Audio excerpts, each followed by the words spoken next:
Caroline was washing clothes alone at the riverside when she heard a sound from the bush. She turned and found a dying, elegant woman at the edge of the trees, holding a baby girl, using her last breath This to is my say, daughter. Save her. "Please, She's not safe. save her. Take her as your own. She is not There are people safe. who want her dead. Take her Give him as to your me. own. I'll take care There of are him. people who want her Take him, dead." protect him. I love him. The Take moment him, protect Caroline him. took I the will, child, I promise. the woman No, died. stay. What Caroline didn't notice was the small mark on the baby's wrist. A mark that will change everything. Stay with me, because this story will break your heart and then heal it in the most beautiful way. Let me take you back to the beginning. The sun had not fully risen when Mama Benna's voice cut through the morning like a blade. "Caroline, are you still sleeping? Useless woman, get up and fetch water before this house burns from your laziness." Caroline was already awake. She had been awake since 4. She had swept the compound, boiled water for tea, and washed the previous night's pots in the cold dark. But she said nothing. She never said anything. She was 35 years old, but she moved like a woman who had been carrying the world since childhood. Her wrapper was faded. Her sandals had a broken strap she held together with a strip of old cloth. Her eyes, once bright when she first married Zuki 8 years ago, had grown quiet. Not sad, just quiet, like a fire that has learned to burn without smoke because no one wants to see its light anyway. "She cannot even give my son a child," Mama Benna said loudly to no one in particular, loud enough for the whole compound to hear. 8 years I have watched and waited and nothing. Emptiness. That is all she carries inside her. Emptiness. Ramona laughed from inside her room, that sharp, satisfied laugh that always found the most painful moment to arrive. Ramona was the second wife. She had come 2 years ago, invited by Mama Benna herself, who had grown tired of waiting for a grandchild from a womb she had already decided was cursed. Ramona had a son now, healthy and fat and adored. She ate at the table. She rested in the afternoon. She called Mama Benna Nne, mother, and Mama Benna called her back Nwam, my child. Caroline was called nothing, or worse than nothing. That morning, after completing her work, after eating only the cold remnants of whatever Ramona's son had left behind, Caroline took the basket of dirty clothes and walked to the riverside alone. It was the one place no one followed her, the one place that was hers. She knelt at the edge of the water and began to wash. Her tears fell quietly into the river. She did not wipe them. What was the use? There was no one to see them. There was never anyone to see them. She was rinsing a wrapper when she heard it. A sound from the bush, soft, desperate, like something or someone using the last of their strength just to make noise. Caroline stood slowly, her heart tightened. She pushed through the edge of the bush and stopped. A woman lay on the ground, but not just any woman. Her wrapper was rich, deep blue with gold thread, the kind royalty wore. Her neck held coral beads, her wrists had gold, but she was bleeding, badly. Her breath came in pieces, and in her arms she held a baby girl. The woman's eyes found Caroline. Something like relief passed through them. "Please," her voice was barely sound. "Please, take her." Caroline dropped to her knees. "What happened? Who hurt you? Let me..." "No time." The woman's hand gripped Caroline's wrist with surprising strength. "They are coming. They want her dead. She must not be found." A sob broke from her chest. "Raise her. Love her. Tell no one where you got her. Please, please." The baby let out a small cry. Caroline took her without thinking. The woman exhaled, long, slow, relieved, and her eyes closed. She did not open them again. Caroline knelt there for a long moment, the baby against her chest, the silence around her so complete she could hear her own heartbeat. She looked down at the child. The baby was beautiful, dressed in fine cloth even under the wrapping, small embroidered edges, soft cut in the color of cream. Someone had dressed this child with love, with care. And on the baby's left wrist, a small birthmark, barely the size of a coin, dark against her soft skin. An unusual shape like something pressed there with purpose. Caroline traced it gently with her finger. She did not know what it meant. She held the baby close, pressed her lips to the tiny forehead, and whispered the only promise she had left to give. I will protect you, even if it kills me. She walked home with the baby in her arms and the dead woman's last breath in her heart. What Caroline didn't know was that this one decision would change her entire life. But first, it would make her suffering 100 times worse. Caroline walked through the compound gate with the baby pressed against her chest. She had barely taken 3 steps before Mama Benna saw her. The old woman was sitting on her stool under the mango tree, chewing her morning cola. She looked up. Her jaw stopped moving. Then the storm began. What is that? Caroline's voice was steady, even though her hands were shaking. I found her at the Riverside. Her mother, a woman, she was dying. She gave me the child before she passed. I asked her to protect her. Mama Benna stood slowly. That slow rising was always more frightening than shouting. It meant something deep and terrible was coming. You found her. The old woman repeated the words like they tasted wrong. At the Riverside. Yes, Mama. And you brought her here, into my son's house? She had nowhere. The shout cracked the morning open. Doors pushed open across the compound. Heads appeared. Ramona stepped out from her room and her baby balanced on her hip, her eyes already bright with the pleasure of someone else's trouble. Caroline has brought a bastard child into the house. Ramona called it out before she even knew the full story. She said it like an announcement, like something she had been waiting years to say about anything. The compound filled quickly. Neighbors, relatives, women from the adjoining yard, they all came. They always came when there was suffering to watch. Mama Benna circled Caroline slowly. Her eyes moved over the baby with something colder than hate. Calculation. You are barren, she said quietly. You cannot produce for my son, and now you want to smuggle in a bush child and pretend she belongs here. She let out a short, awful laugh. Who will believe this story you are telling? A dying woman at the Riverside? She looked at the gathered crowd. She probably stole this child. God knows where she stole her from. The murmuring began immediately. That low, dangerous sound a crowd makes when it has chosen who to believe. I did not steal her. Caroline's voice did not rise. A woman died in my arms this morning. I have nothing to prove that but the truth. The truth. Mama Benna stepped close enough for Caroline to smell the bitterness on her breath. The truth is that you are useless. The truth is that you will never give my son what he needs. And the truth is that this child, whoever it belongs to, is not welcome in this house. Zuki, Caroline's husband, stood at the edge of the gathering. He watched his mother speak. He watched her wife tremble. He said nothing. He did not move one step toward her. He simply stood there, hands in his pocket, eyes on the ground, and let it happen. That silence was the deepest wound of the morning. Mama Benna's final verdict came like a sentence from a court with no mercy. You want to keep that child? Fine, keep her. But hear me clearly. She raised one finger. You will feed her from your portion. You will clothe her from your cloth. She will not eat from this family's food. And every day that child is in this compound, let it remind you you are nothing here. You will always be nothing here. The neighbors nodded. Some hissed in agreement. One woman even said, that is fair, oh? Ramona smiled and went back inside. Zuki walked away. Caroline stood alone in the compound with a baby in her arms and an entire world against her.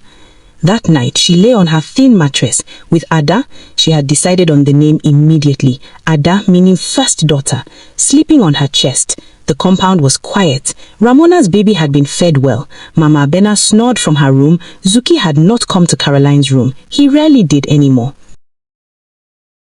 Caroline's stomach was empty. She had given Ada the last of the milk she had managed to find. She had gone to bed with nothing. But Ada slept peacefully, warm, fed, safe.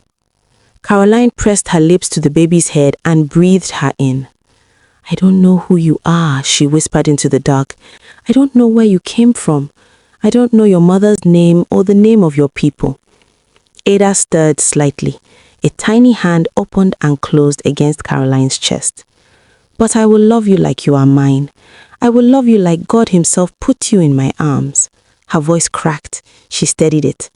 And I will never let anything happen to you. I swear it. She closed her eyes. And so began 20 years of silent suffering, 20 years of mockery, 20 years of hunger and pain. But Caroline never let go, because she had made a promise to a dying woman, and she would keep it, no matter the cost. 20 years cannot be told in full. Some pain is too wide for words, but let me show you pieces of it, fragments, like broken glass on the floor, each one small, but together they tell you everything about how something shattered. Year 1. Ada was 8 months old and learning to sit up on her own. She laughed easily, a bright, surprised laugh, like everything delighted her. Caroline lived for that laugh. But the afternoon Ada knocked over a cup of palm oil while reaching for it, Mama Benna grabbed Caroline by the arm and dragged her outside. "You are wasting my son's resources on a bush child," she hissed, and struck Caroline twice across the face with an open hand. Caroline did not cry out. She went back inside, she picked Ada up, she held her until the shaking in her own hands stopped. Year 5. Ada had started primary school.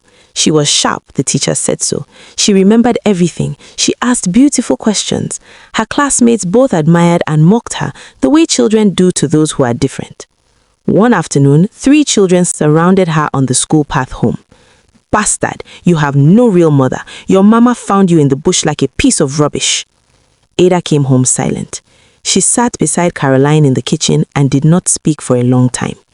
Then in a small voice, "Mama, is it true I have no real mother?" Caroline set down her wooden spoon.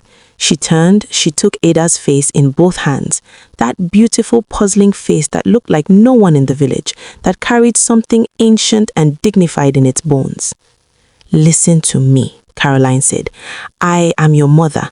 I am the one who feeds you and holds you and stays awake when you are sick. I am the one who knows the sound of your cry and the smell of your hair." She pressed their foreheads together. "Biology makes a child, but love makes a mother. And I love you. That is all that matters." Ada wrapped her small arms around Caroline's neck and stayed there for a long time. Year 10. Ramona's children had plenty. New uniforms each school year, meat in their soup every day, new shoes for Christmas. Ada wore the same dress until it rode above her knees. One night, Caroline sat by the kerosene lamp after everyone had slept. She unwrapped her best old wrapper, the one she had been saving, the one from her wedding, and she cut it carefully with a blade. She stayed awake until 2 in the morning, sewing. Her fingers bled twice from the needle. By morning, Ada had a new dress. She did not know where it came from. Caroline never told her. Year 15. Ada was not allowed to eat at the family table. Mama Benna had made this clear again during a family gathering, in front of everyone, in front of guests. "That one is not family," she said, not lowering her voice. "Let her eat outside." Ada stood up quietly. No tears, no argument, just quiet dignity that was far beyond her 15 years. Caroline stood up too. They ate outside together, side by side, under the open sky. Caroline gave Ada her own piece of meat and ate only plain soup. Ada looked at her. "Mama, you gave me your meat again." "I am not hungry," Caroline lied. Ada knew. She always knew. But she ate it because refusing would have broken Caroline's heart worse than hunger. Year 18. A young teacher from the next town came to ask for Ada's hand. He was respectful, educated, he brought his family. He spoke well. Mama Benna chased them away before they finished their first sentence. "That girl has no family," she shouted from the doorway. "No background, no history. She is a bush child with no bloodline. You want to marry rubbish? Go and look elsewhere." Ada had everything from inside the room. She said nothing. That night, Caroline heard her crying through the thin wall. She pressed her palm flat against the wall, the only comfort she could offer through mud and wood. Year 20, 3 days away. Ada had grown into something that confused the village. She was too graceful for someone raised in poverty, too composed for someone who had been mocked her whole life. She spoke carefully, listened deeply, and carried herself like someone who was always aware of more than she was saying. Caroline watched her sometimes and felt a strange feeling she could not name. Not quite pride, something deeper, like looking at a letter written in a language you almost understand. One evening, Ada sat beside Caroline in the fading light and asked her, "Mama Caroline, Why do you suffer so much for me? I am not even your real child." Caroline looked at her for a long time. The setting sun was behind her head, and in that light, with that face, she looked like something sacred. "You are more than my real child," she said. Her voice broke, but only slightly. "You are the child God gave me when everyone said I was cursed. You are my answer, my proof, my only blessing in 20 years of rain." She took Ada's hand. She felt the small birthmark on the wrist without looking at it. She had felt it 1,000 times. It had always felt like it meant something. She just didn't know what. Ada was quiet. Then she said, "Mama, I have been having dreams." "What kind of dreams?" "Strange ones. About a palace. About a river." She paused. "About you." Caroline said nothing, but something cold moved through her chest. Ada's 20th birthday was 3 days away. She didn't know that everything was about to change. She didn't know that the dreams she was having were not just dreams. They were memories. Memories of a life she never knew she had. The night before Ada's 20th birthday was unusually still. No wind, no crickets, even the dogs that normally barked across the village had gone quiet. It was the kind of silence that feels like the world is holding its breath, waiting for something. Ada lay on her mat and stared at the ceiling for a long time. Mama Benna had not acknowledged the birthday. Neither had Zuki. Ramona had laughed earlier in the evening, something about how bush children don't have real birthdays because nobody knows the true day they were born. Her children had laughed too because they had been taught to. Caroline said nothing to them, but she had pressed a small piece of fried plantain into Ada's hand when no one was looking. A secret celebration, like everything between them, quiet, hidden, full of love that had no space to breathe out loud. Ada ate it slowly, savoring it. Not because of the taste, because Caroline's hand had trembled slightly when she gave it, like it was the most important thing she had ever handed to another person. Now the compound slept, and Ada closed her eyes. The dream came immediately, like it had been waiting outside the door of her sleep, ready to rush in the moment she opened it. She was standing in a forest, but not the forest near the village. This one was older, deeper. The trees were enormous, their roots above the ground like the legs of giants. The light between the branches was golden, the kind of light that only exists in places that have never known cruelty. Then she saw the palace. It rose from the trees like something carved from the earth itself. Tall walls the color of red clay, torches burning at the gates, flags she did not recognize moving gently in a wind she could not feel. And on the steps of the palace, a king. He sat on a throne that had been carried outside. He was a large man, broad-shouldered, dressed in deep burgundy and gold. But he was not regal in this moment. He was broken. His face was buried in his hands. His shoulders shook, and the sound coming from him, quiet, devastating, was the sound of a man who had been crying for so long he had no more tears. He had forgotten what it felt like to stop. Ada stepped toward him, but the dream shifted before she reached him. Now she was running through the same forest, but she was not herself anymore. She was watching someone else run, a woman, beautiful, terrified, clutching a baby against her chest. The woman's fine wrapper tore on the branches. Her coral beads broke and scattered on the forest floor like drops of blood. She was wounded. Ada could see it, a dark stain spreading across the woman's side. But she kept running. She was protecting something. She would die before she stopped running. Then the forest opened, and Ada recognized it. The riverside. Her riverside. The one she had passed 1,000 times on her way to fetch water. The same stones, the same bend in the water where the current slowed. The wounded woman collapsed at the edge of the bush, and from across the river, a figure approached. Caroline. Young Caroline, 25 years old. Caroline pushed through the bush and find the dying woman. She watched the woman grip Caroline's wrist. She could not hear the words, but she did not need to. She knew the words. Somehow, she had always known them. Save her. Raise her as your own. There are people who want her dead. She watched Caroline take the baby, take her, and hold her with the instinct of someone who had been waiting their whole life to hold something that needed them. And then, the dying woman's voice reached her across the dream, clear as a bell struck in an empty room. On your 20th birthday, you will remember. Go to the river. The truth is waiting. Ada woke up gasping.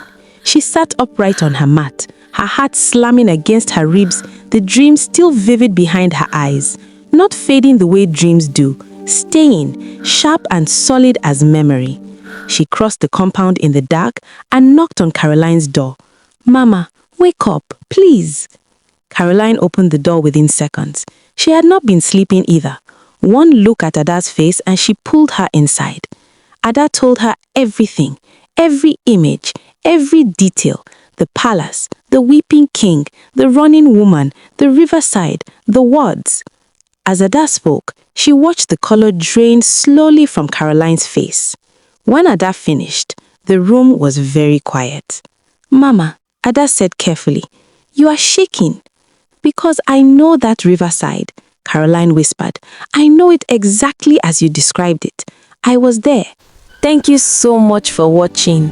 This is just the beginning, and trust me, you don't want to miss what's coming next. Make sure you subscribe to the channel and turn on your notifications so you'll be the first to know when part 2 drops.